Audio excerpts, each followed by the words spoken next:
Assalamualaikum warahmatullahi wabarakatuh. Hai teman-teman semuanya, apa kabar? Kembali lagi bersama aku. Di kesempatan kali ini, aku akan membawakan sebuah cerita yang ditulis oleh Kak Wahyu Wirojoyo berjudul Pucuk Kembang. Nah, sebelum kita lanjut ke ceritanya, untuk teman-teman yang baru join sama channel ini, silakan untuk mensupport channel ini dengan cara klik tombol subscribe, like, dan share. Dan buat teman-teman yang sudah setia sama channel ini, aku ucapin terima kasih. Tanpa kalian mungkin aku gak akan ada sejauh ini. Oke, gak usah pakai lama ya.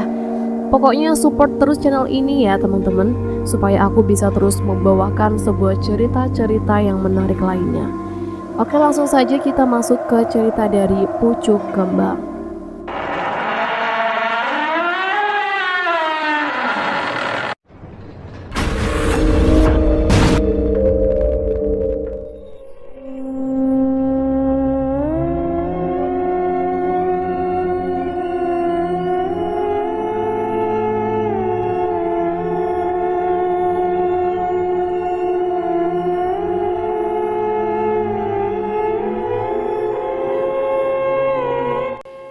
Cuaca sangat cerah hari itu.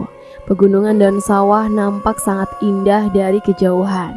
Keluarga kecil Carto dan Surtini menyambut harinya dengan beraktivitas seperti biasanya. Carto bersiap-siap pergi ke sawah. Kebetulan hari itu padi mereka memasuki masa panen. Sedangkan Surtini sibuk menyiapkan masakan untuk para petani yang ikut memanen padinya. "Bu, Bapak mangkat seyo, biar padinya tidak kedahuluan burung pipit," ucap Carto sambil bersiap menuju sawah. "Iya Pak, saya tak masak dahulu," sahut Surtini. "Nanti kalau mau nyusul jas hujan dibawa ya Bu, barangkali hujan," perintah Carto pada istrinya. Usia mereka hampir seusia orang tua beranak dua, namun mereka belum diberi momongan. Hampaan keluarga mereka telah dilalui berpuluh-puluhan tahun. Hanya sabar yang mereka lakukan. Ucapan serapah sering Surtini dengar, pertanyaan kapan memiliki anak menjadi nyanyian. Setiap bertemu orang, baginya pertanyaan sepele, namun sangat menyakitkan. Pagi itu, seperti biasanya Surtini belanja ke warung tetangga untuk membeli lauk dan kebutuhan rumah. "Sayur asem masih ada nggak, Mbok?" tanya Surtini. "Turasi hiji, Sur. Sama apa lagi, Sur?" jawab Mbak Jumi. Mbak Jumi merupakan pemilik warung langganan Surtini di desanya. Surtini kenal dekat dan akrab dengan Mbak Jumi. "Sudah itu saja Mbah, lauk masih ada di rumah, belum dimasak semua." "Anu, mau masakin orang panen sama ini katanya Bapak, pingin sayur asem, makanya saya carikan ke sini," sambung Surtini. "Iya Sur, hidup di rumah cuma 2 orang itu ringan ya Sur," ucap Mbak Jumi. "Ya seperti ini Mbah, seneng tapi gak bahagia," keluh Surtini pada Mbak Jum. "Surtini udah nyoba urut di Mbah Nir belum?" tanya Mbak Jumi yang tahu akan keadaan Surtini sedang menantikan buah hatinya. "Mbah Nir siapa itu Mbah?" tanya Surtini penasaran.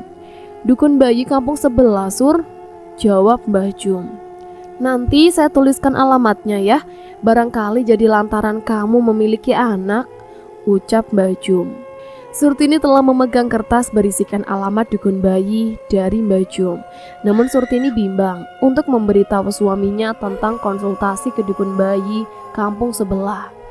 Surtini telah kesana kemari menanyakan tentang rahimnya ke berbagai dukun bayi, namun sampai sekarang belum menemukan titik terangnya. Sembari berjalan pulang, Surtini memutuskan untuk pergi ke Mbah Nir. Namun Surtini tidak memberitahukan hal itu kepada suaminya. Sore itu, Surtini pergi mencari alamat yang diberikan oleh Mbak Jum. "Pak, mohon maaf mau tanya, rumah Mbah Nir di mana ya?" tanya Surtini pada warga yang sedang bersantai di teras rumahnya. "Mbah Nir, dukun bayi ya Bu?" tanya balik warga tersebut. "Benar sekali Pak, Mbah Nir dukun bayi," jawab Surtini. "Lah itu Bu, rumah yang pintunya banyak ukiran Jawa," sambung warga tersebut. "Oh nggih, terima kasih Pak," ucap Surtini. Surtini melanjutkan perjalanan menuju rumah Mbah Nir, namun kelihatannya rumah Mbah Nir terlihat sepi.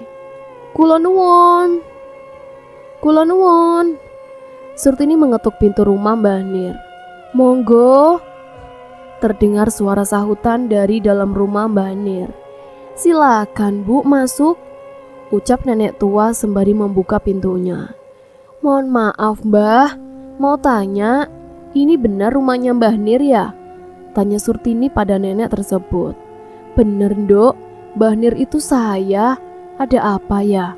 Ucap nenek itu yang ternyata adalah Mbah Nir. Nduk adalah sapaan orang Jawa memanggil perempuan lebih muda. Ini Mbah, saya mau cek rahim, sudah puluhan tahun belum dapat momongan, ucap Surtini pada Mbah Nir. Pernah diurut ke dukun bayi belum? Tanya Mbah Nir. Pernah Mbah, bilangnya rahim saya tidak dapat punya anak, jawab Surtini. Ya, nanti ada saatnya, habis ini saya urut, yang penting sabar, diperbanyak doanya, ucap Mbah Nir. Surtini dan Mbah Nir masuk ke kamar untuk mengurut perut Surtini. Pelan-pelan perut Surtini dibaluri minyak kelapa andalan dukun bayi. Lama mereka melakukan urut tersebut. Duh, rahim kamu kok tidak ada ya Nduk, ucap Mbah Nir. Surtini tidak menjawab perbincangan Mbah Nir. Justru Surtini malah menangis, pasrah dan putus asa dengan dirinya. Sudah, cep, ini tak urut dulu, nanti tak bikinkan jamu, semoga jadi jalannya kamu punya anak, terang Mbah Nir menyemangati Surtini. Mbah Nir membuatkan jamu untuk Surtini, sementara Surtini masih termenung akan ucapan Mbah Nir. Du, ini jamunya diminum dulu, ucap Mbah Nir sambil memberikan jamunya. Terima kasih ya Mbah, ucap Surtini. Kamu dibanyakin minum jamunya ini, di rumah bisa kok dibikin jamu ini sendiri. Seminggu lagi kembali lagi ke sini, barangkali jadi jalannya kamu punya anak, terang Mbah Nir. Setelah meminum jamu yang diberikan Mbah Nir, Surtini kembali pulang dengan rasa putus asa, seakan-akan dia pasrah dan tidak ingin hidup lagi. Setiap hari Surtini mencoba meracik jamu yang diberikan oleh Mbah Nir. Jamu kali ini sangat aneh. Cuma 7 helai daun kelor, kunyit, dan garam. Surtini meminum jamu tersebut setiap harinya. Surtini yakin bahwa dia akan memiliki anak. Hari telah berlalu, Surtini selalu meminum jamu yang mereka buat. Surtini yakin pasti akan hamil, namun di luar dugaan. Justru Surtini malah datang bulan pada hari ke-6 setelah memulai meminum jamu. Surtini enggan bercerita ke suaminya. Dia akan membuktikan bahwa dia akan hamil. Pagi itu Surtini seperti biasa berbelanja sayur ke Mbah Jum. Namun berbeda dari biasanya, warung Mbah Jum sangat ramah ibu-ibu. Surtini ingin berbalik arah karena takut seseorang menanyakan tentang kapan hamil. Akhirnya Surtini memberanikan diri untuk berbelanja di warung Mbah Jum. Mbah Jur, sayur asem sama ikan asin ada enggak? Tanya Surtini pada Mbah Jum. Wah, habis ini Sur, barusan diambil sama Marni, jawab Mbah Jum. Surtini kurang cepet, sudah tak ambil saya, sahut Marni. Ah, kamu Mbak, kebiasaan suka menghabiskan, sambung Surtini. Sur, awakmu sudah jadi ke Mbah Nir belum? Tanya Mbah Jum. Sudah Mbah, ini malah dikasih ramuan jamu. Sudah seminggu saya minum, tapi kok malah datang bulan lagi, ucap Surtini sambil tertawa lemes dan pasrah. Apa jangan-jangan kamu mandul selamanya Sur? Celetuk Marni. Shh, Marni, gak boleh bicara seperti itu, tegas Mbah Jum peringatkan Marni atas omongannya.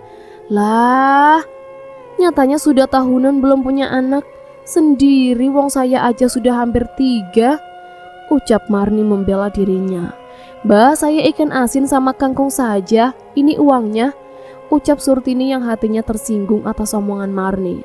Surtini kembali pulang dengan hati kecewa. Ingin rasanya Surtini menangis sepanjang jalan. Tidak tahu bagaimana Surtini menjalani hidup ini. Surtini akhirnya memutuskan sore ini kembali ke rumah Mbah Nir untuk menanyakan jamunya kenapa tidak berfungsi. "Permisi Mbah Nir," ucap Surtini mengetuk pintu rumah Mbah Nir sambil melihat-lihat keberadaan Mbah Nir dari jendela. "Monggo sekedap," ucap Mbah Nir dari dalam. "Enggak Mbah," jawab Surtini yang mendengar suara Mbah Nir dari dalam. Surtini, silakan masuk," ucap Mbah Nir sembari membuka pintu mempersilahkan Surtini masuk. "Piye Nduk, jamune ngefek ora?" tanya Mbah Nir. "Ya itu Mbah, saya sudah minum jamu setiap hari mengikuti arahan Mbah, tapi ini kok malah datang bulan," jawab Surtini. "Berarti rahimu ada yang tidak beres Nduk.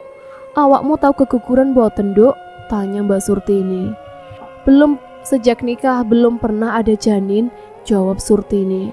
"Aku punya solusi buat kamu, tapi saya tidak menyarankan," sambung Mbah Nir. "Apa itu Mbah?" tanya Surtini. "Susuk pucuk kembang Dok," jawab Mbah Nir. "Susuk pucuk kembang?" ucap Surtini sambil mengarutkan dahi kebingungan. "Iyo, kalau kamu berani Mbah bantu, tapi ini belum pernah ada yang nyoba," ucap Mbah Nir. "Sebabnya kenapa Mbah?" tanya Surtini serius.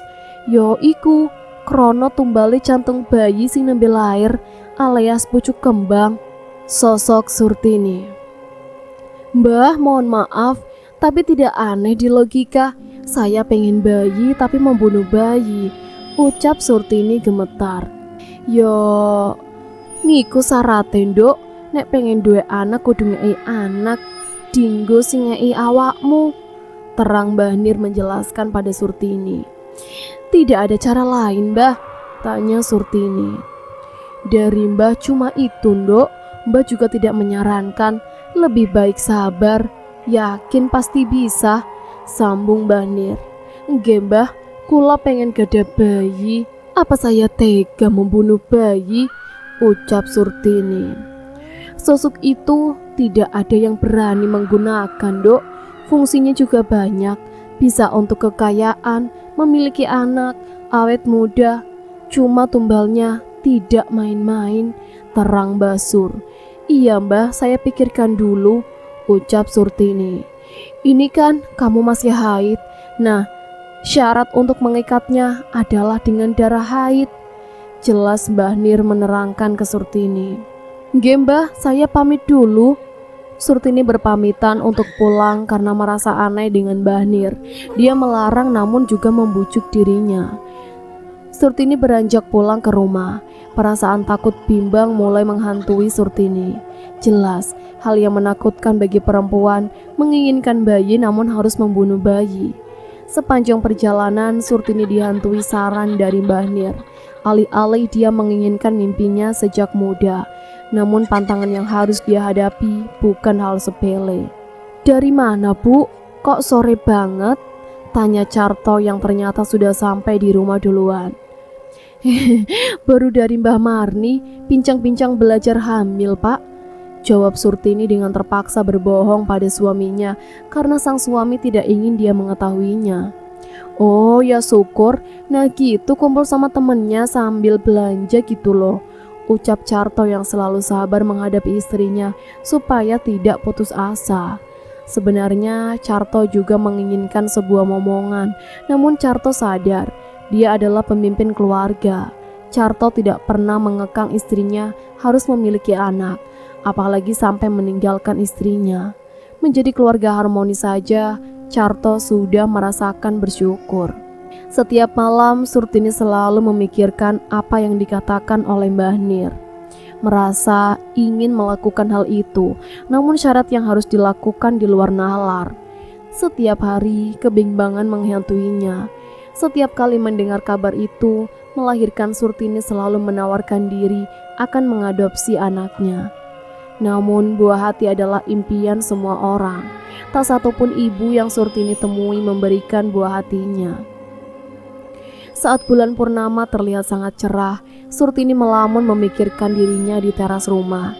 Tidak sengaja, tiba-tiba pikiran Surtini terlintas melakukan hal yang disarankan oleh Mbah Nir. Entah setan apa yang menghasut Surtini. Selain mencita-citakan buah hati, sakit hati omongan tetangga lebih membuat dia bertekad melakukan hal itu. Akhirnya Surtini memberanikan diri untuk datang lagi ke Mbah Nir menanyakan ritual susuk pucuk kembang. Pagi itu telah tiba Surtini bergegas pergi ke rumah Mbah Nir. Dia mencoba menanyakan detail hal yang ditawarkan Mbah Nir. "Pak, Surtini tak beli sayur dulu ya," ucap Surtini berbohong pada suaminya. Surtini berpamitan membeli sayur, namun tujuan Surtini bukan membeli sayur.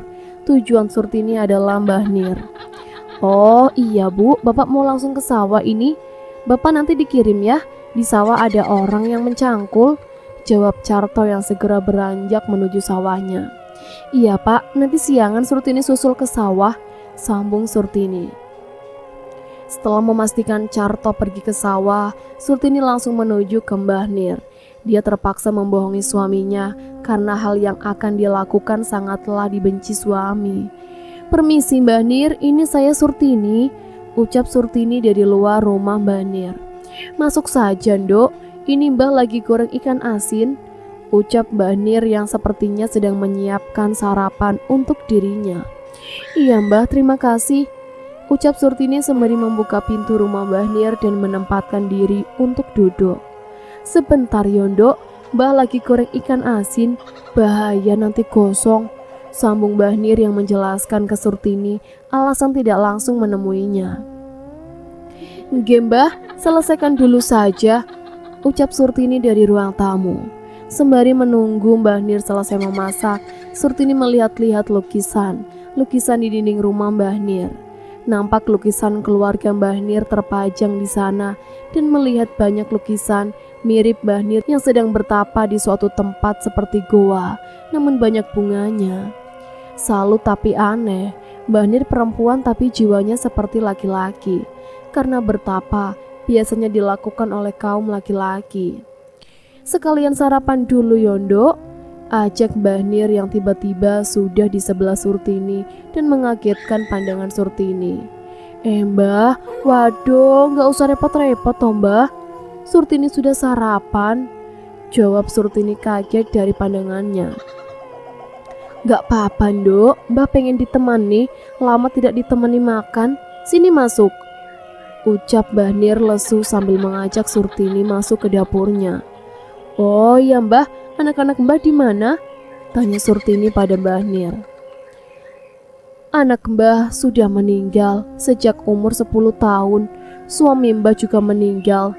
Mbah ya hidup sendiri sejak dulu Nduk," jawab Mbah Nir sambil mengambilkan nasi untuk Surti. "Iya Mbah, turut berduka cita ya," ucap Surtini. "Mbah jadi kangen bareng anak, silakan lauknya diambil, jangan sungkan-sungkan," curhat Mbah Nir sambil menawarkan lauk ke Surtini. "Iya Mbah, Mbah, itu syarat untuk susuk kembang apa saja?" tanya Surtini secara tiba-tiba dan gugup. Sepertinya Surtini sudah menahan pertanyaan itu sejak tadi dan menemukan momen yang pas untuk menanyakan hal tersebut. "Sama sambil dimakan ya, sekalian sambil bincang-bincang.